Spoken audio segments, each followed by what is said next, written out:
Residents piled into cars and fled on Saturday, turning downtown Santa Barbara into a ghost town as surging winds drove one of the biggest fires in California's history toward the city and the nearby wealthy enclave of Montecito.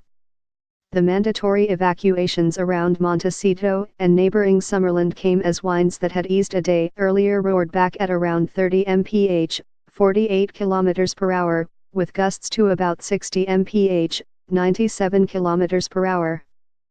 Firefighters stood by yellow fire trucks with hoses unspooled, ready to protect the historic San Isidro Ranch as heavy smoke rose from the coastal hills, blotting out the blue skies.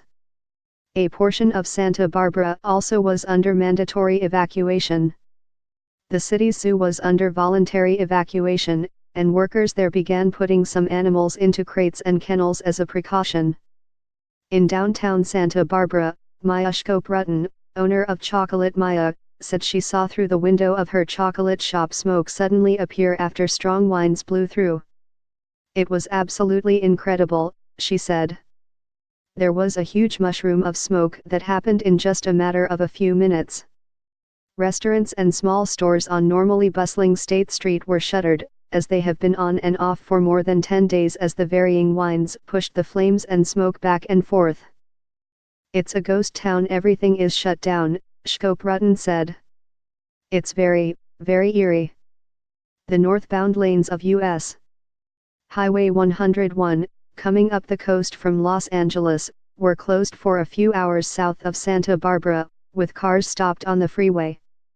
The 404 square mile, 1046 sq.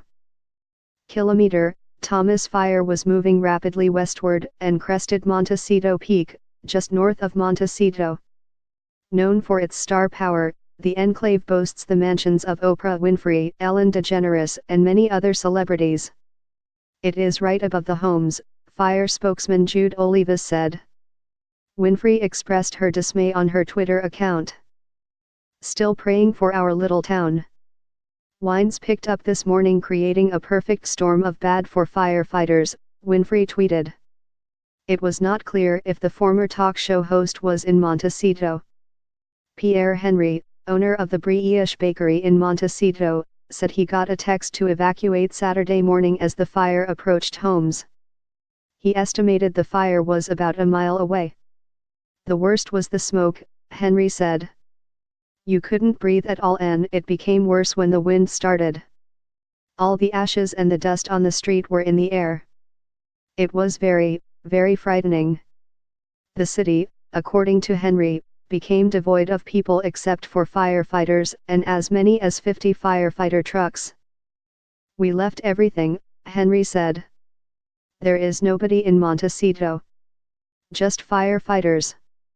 The morning passed with no homes damaged or destroyed as firefighters dealt with extreme and erratic fire behavior, Olivas said. Schkoprutton said the fire is taking an economic toll, even if it doesn't invade the city.